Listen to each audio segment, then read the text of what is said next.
وعلى الذين يطيقونه فدية طعام مسكين فمن تطوع خيرا فهو خير له وأن تصوموا خير لكم إن كنتم تعلمون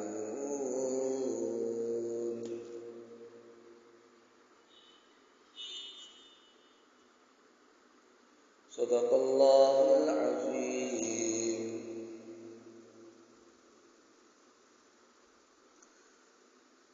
گزشتہ مجلس میں نے آیت نمبر 183 تقریباً 3 یا 4 پارٹس بیان کیے اس کے۔ یہ آیت نمبر 184 ہے، اس کے اندر بھی اللہ تعالیٰ نے روزے کے کچھ مسائل بیان کیے ہیں۔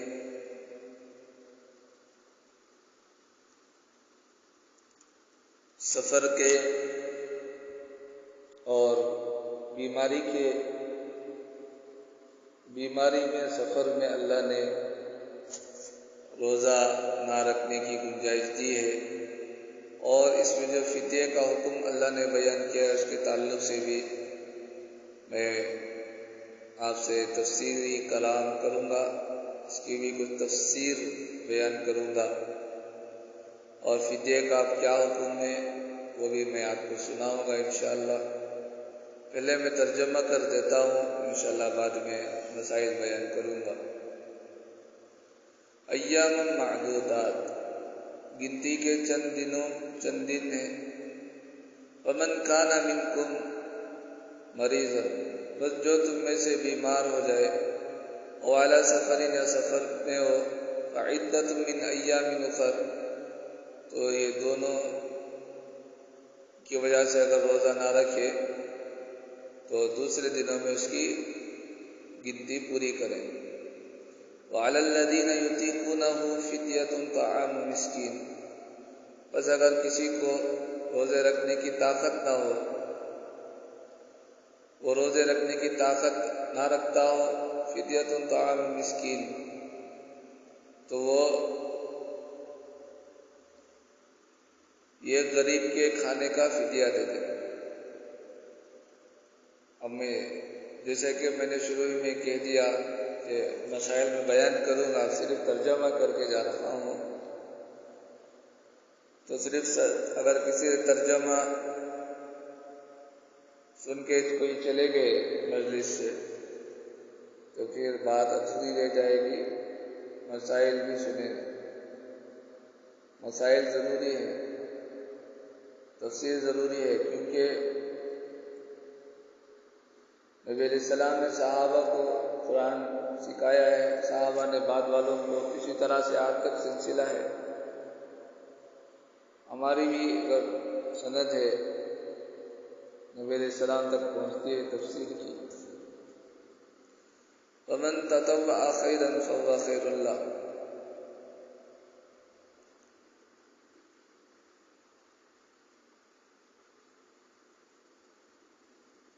فمن تطوع خیرا فهو خیر له، اور جو خوشی سے کوئی نیک کام کرے تو اس کے لیے بہتر ہے۔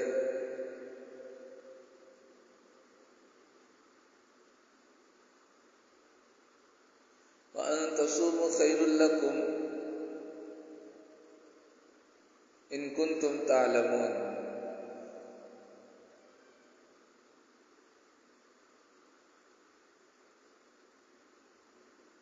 وَأَن تَصُومُوا خَيْرٌ لَكُمْ، اور ایک کہ تمہیں روزہ رکھنا تمہارے لیے بہتر ہے۔ ان کنتم تعلمون، اگر تم سمجھتے ہو، اگر تم سمجھنے والے ہو، اگر تم بات کو ان کنتم تعلمون، اگر تم بات کو سمجھو تو وَأَن تَصُومُوا خَيْرٌ لَكُمْ، تمہارے لیے روزہ رکھنا بہتر ہے۔ یہ ترجمہ ہو گیا۔ اب اس کے اندر 3 مسئلے ہیں۔ پہلا مسئلہ بیماری کا، دوسرا مسئلہ ہے سفر کا، تیسرا مسئلہ ہے فدیے کا۔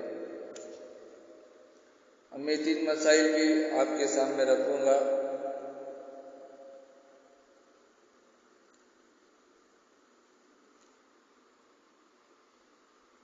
اس کو لکھ لیں. میں بار بار کہتا ہوں مجلس کے اندر کہ اس تفسیر کی مجلس کے اندر جو بھی ساتھی ہیں وہ لکھنے کی عادت بنا لیں. اپنے ساتھ بک اور پین لایا کیجیے، کیونکہ بار بار یہ مسائل بیان نہیں ہوتے. اور جمعہ میں بھی خطبہ حضرات بہت کم ایسے پورے مسائل بیان کرتے ہیں، ورنہ جس وقت کی جو حالت ہوتی ہے اس کے مطابق بیان کرنا پڑتا ہے.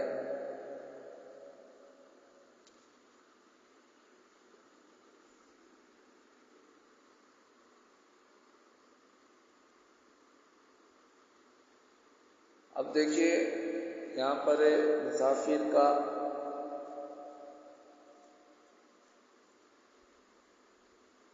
مسافر کے بارے میں کیا حکم ہے. سفر سے کتنا سفر مراد ہے؟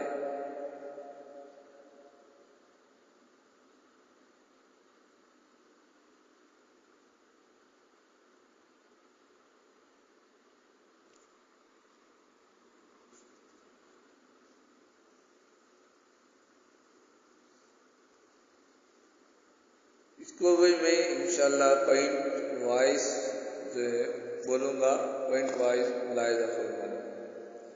یہاں پر 3 مسائل میں بیان کروں گا، مسافر کے اور بیماری کے اور اسی طرح کے پر حاملہ کا روزہ بھی بیان کروں گا.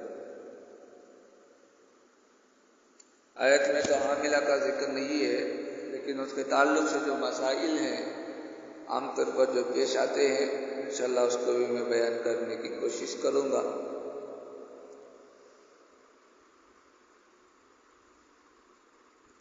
پوائنٹ نمبر 1، مسافر کو سفر کی حالت میں روزہ نہ رکھنا جائز ہے، لیکن یہ اس وقت ہے جب وہ سحری کے وقت حالت سفر میں ہو. کہاں ہو؟ سحری کے وقت ہو.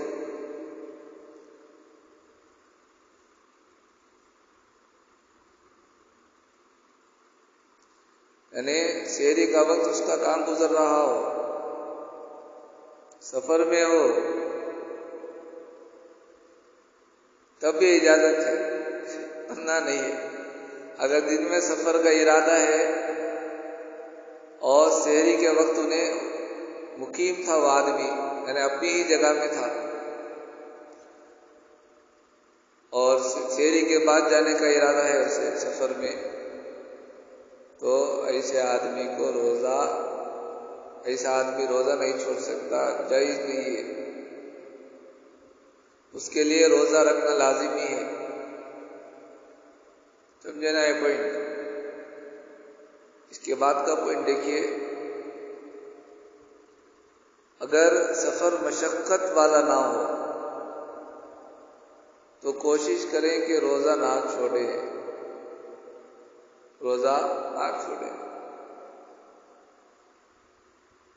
رمضان کی فضیلت غیر رمضان میں نہیں مل سکتی.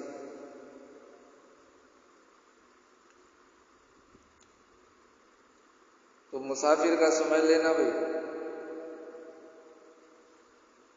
اور مسافر کب بنتا انہیں؟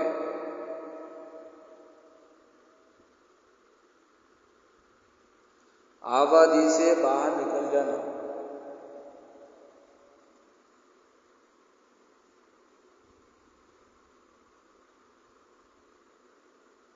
اس کی مقدار فقہا بکر ہے، مجھے اس وقت شاید یاد نہیں آ رہا، 70 پکا یاد نہیں آ رہا ہے، 75 یا ایسا کچھ ہے.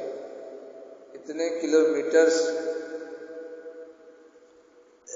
تک اگر آپ سفر کیے، اس کے آگے سفر کیے تو آپ مسافر ہیں، ورنہ مسافر نہیں ہیں.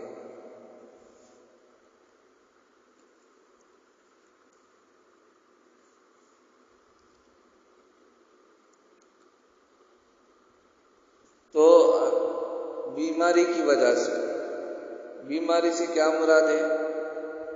اگر روزہ رکھنے سے بیماری میں اضافے کا ڈر ہے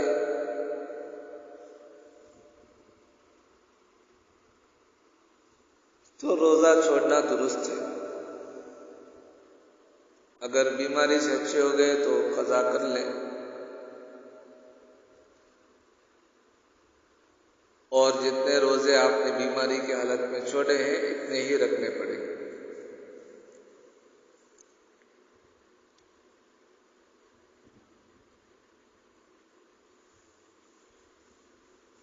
اور روزے کی حالت میں بیمار ہو گئے، روزہ رکھے تھے آپ بیمار ہو گئے، یا کوئی حادثے آپ کو پیش آ گیا جس میں آپ زخمی ہو گئے، تو روزہ توڑ دینا جائز ہے، بلکہ ایسا بہتر بھی ہے، بعد میں قضا کر لیں، گناہ نہیں ہوگا۔ اسی طریقے پر حاملہ عورت کے روزہ رکھنے سے اگر خود اسے یا بچے کو نقصان پہنچے تو روزہ نہ رکھیں، بعد میں قضا کر لیں۔ بچے کو دودھ پلانے والی عورت اگر روزہ رکھے اور دودھ کی کمی کی وجہ سے بچے کو نقصان کا ڈر ہو تو بھی روزہ نہ رکھے، بعد میں قضا کریں۔ ایسی عورت بھی روزہ نہ رکھیں، بلکہ کیا کریں، بعد میں قضا کر لیں۔ ہاں مجھے یاد آ رہا ہے، دیکھیں مسافر کا شرعی سفر کس کو بولتے ہیں؟ 77 کلومیٹر یا اس سے زیادہ، 77 کلومیٹر یا اس سے زیادہ۔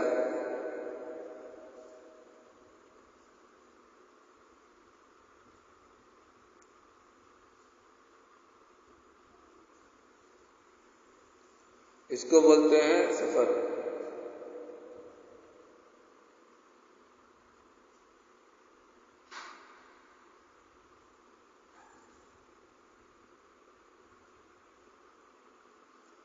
اب اس آیت کے اندر فدیہ ہے۔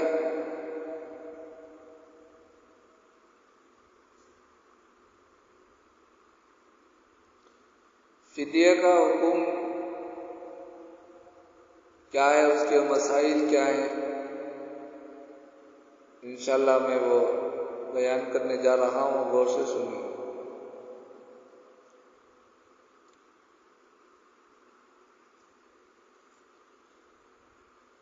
فدیہ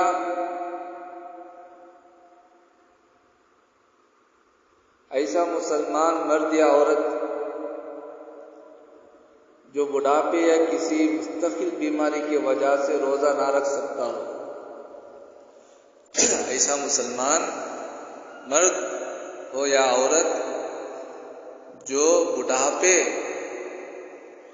یا کسی مستقل بیماری کی وجہ سے روزہ نہ رکھ سکتا ہو، اور یہ عذر، یہ بیماری کا عذر اور یہ بڑھاپے کا عذر ایسا ہو جو ہمیشہ کا ہو، تو ایسی ہمیشہ ہو، ایسی بیماری اس کو آ گئی ہو کہ اب وہ اچھا ہونے کی امید نہیں رکھ سکتا ہے، یا ایسا بڑھاپا کہ اس بڑھاپے کی حالت میں امید نہیں ہے کہ آئندہ وہ سدھرے گا، اور ہمیں تو اس صورت میں ہر روزے کے بدلے میں ایک مسکین کو کھانا کھلانا، اس کو بولتے ہیں فدیہ۔ یہ ہے اس آیت کے اندر۔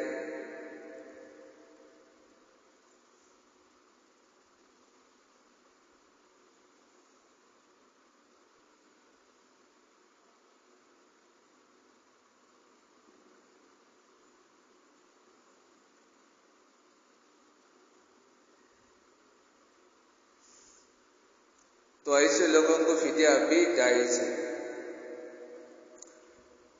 عام آدمی فدیہ نہیں دے سکتے۔ جیسے کسی کو اتنا ایسا مرض ہے کہ وہ، یہ جو آیت میں ہے وَعَلَى الَّذِينَ يُطِيقُونَهُ فِدْيَةٌ طَعَامُ مِسْكِينٍ، اور جنہیں روزہ رکھنے کی طاقت نہ ہو ان کے ذمے ایک مسکین کے کھانے کا بدلہ ہے۔ یہ حکم منسوخ ہے، یہ صرف ان لوگوں کے لیے جائز ہے۔ شروع میں اللہ نے یہ ڈھیل دی تھی، لیکن بعد میں اللہ نے اس کو منسوخ کر دیا۔ اب یہ حکم صرف ان لوگوں کے لیے ہے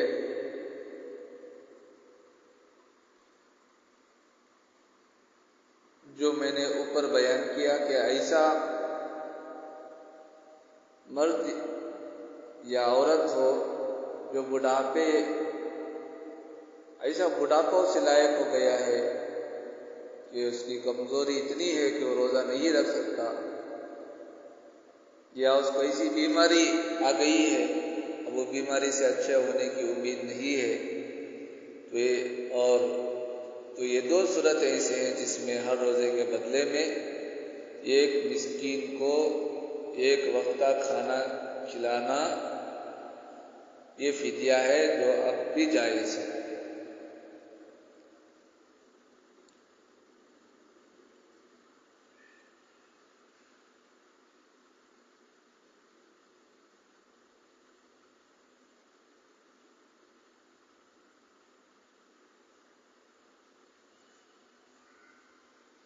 تو یہ میں نے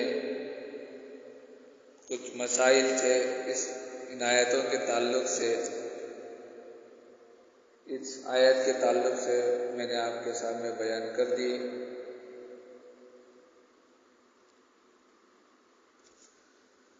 دیکھیے اتنے ضروری مسائل آتے ہیں، اس لیے میں کہتا ہوں کہ آپ حضرات اس کو لکھ کے رکھ لیں۔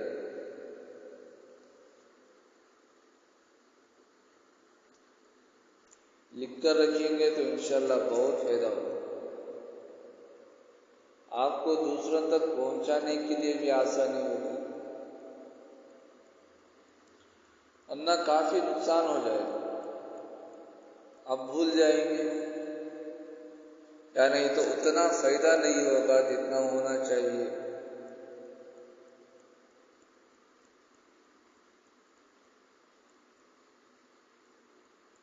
آج بھی فدیے کی سلسلے سے بعض لوگ بہت غلطیاں کرتے ہیں، اس لیے کبھی قرآن کو خود نہیں پڑھ لینا چاہیے، ترجمہ وغیرہ کسی سے پڑھنا چاہیے۔ یہ سلسلہ برابر نبی علیہ السلام سے چلا رہا،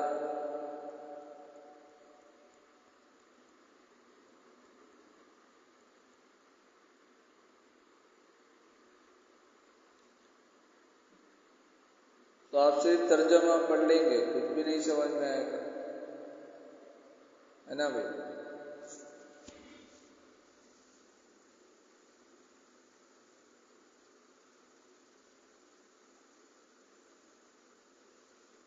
اب یہ آیت کیوں منسوخ ہے یہ حکم فدیے کا؟ کیونکہ آیت نمبر 185 جب نازل ہوئی، جو آگے آ رہی ہے، اس آیت نے اس سہولت کو واپس لے لیا،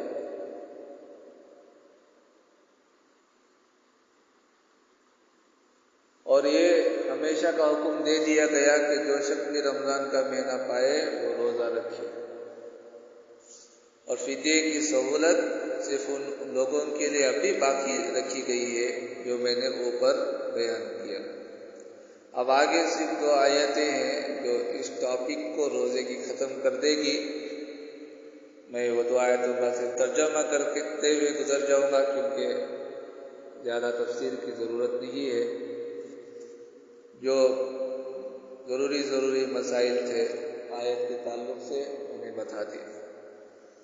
شہر رمضان الذی انزل فیہ القرآن، ماہ رمضان وہ ہے جس میں قرآن اتارا گیا، ھدی للناس، جو لوگوں کو ہدایت کرنے والا ہے، وبینات من الہدی، اور جس میں ہدایت کی حق اور جس میں وبینات من الہدی والفرقان، اور جس میں ہدایت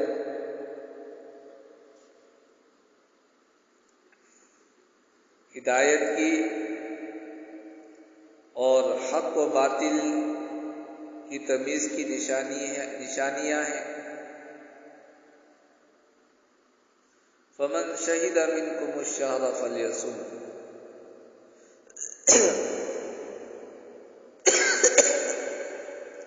بس تم میں سے جو شخص اس مہینے کو پائے اسے روزہ رکھنا چاہیے۔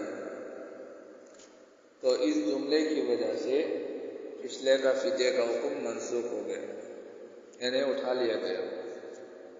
اب یہ ہے کہ رکھنا ضروری ہے، روزہ سے رکھنا فدیہ نہیں دے سکتے۔ صرف وہ لوگ جو دو لوگ ہیں نا جو بیان کیا میں، ایسا بوڑھا جو بڑھاپے سے کمزوری کے بڑھاپے سے اچھا نہیں ہو سکتا، اور ایسا بیمار جو اچھے ہونے کی امید نہیں۔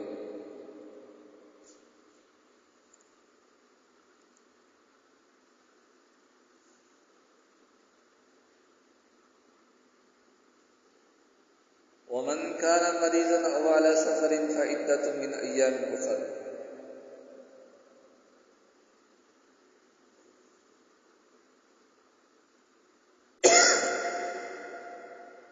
ہاں جو بیمار ہو یا مسافر ہو اسے دوسرے دنوں میں ایک گنتی پوری کرنی چاہیے۔ یرید اللہ بکم اليسر، اللہ تعالیٰ کا ارادہ تمہارے ساتھ آسانی کا ہے۔ ولا یرید بکم العسر،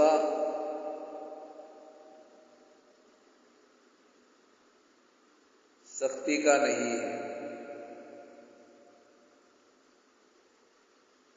سختی کا ارادہ نہیں ہے۔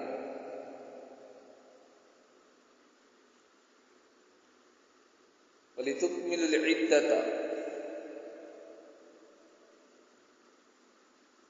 وہ چاہتے ہیں کہ تم گنتی پوری کر لو۔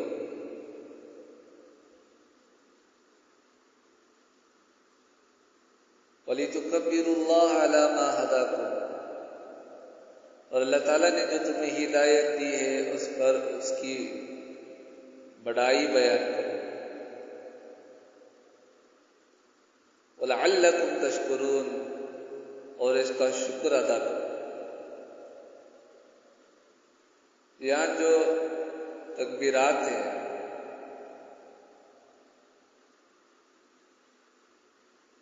جو رمضان کے فوراً بعد عید کی نماز میں کہی جاتی ہیں، ان کی طرف اشارہ ملتا ہے۔ اور یہاں پر ایک بات اس آیت میں یہ بھی ہے، مسائل تو میں نے بیان کر دیا مرض کے اور سفر کے، کہ اللہ نے یہ کہا کہ ماہ رمضان میں قرآن پاک اتارا گیا، تو قرآن کا تعلق اس مہینے سے خاص ہے، یہ چیز بھی سمجھ میں آ رہی ہے۔ تو اس مہینے کے اندر رمضان مبارک میں قرآن بھی کثرت سے پڑھنا چاہیے۔ اللہ رب العزت سے دعا فرمائے۔ انشاءاللہ اس کے بعد جو ہے اگلا ٹاپک شروع ہوگا، انشاءاللہ میں اسے اگلی مجلس کے لیے رکھ لیتا ہوں۔ دعا فرمائے کہ اللہ تعالیٰ عمل کی توفیق عطا فرمائے، کہنے سے زیادہ اللہ پاک ہمیں عمل کی توفیق نصیب فرمائے۔ آمین۔ وآخر دعوانا الحمد للہ رب العالمین۔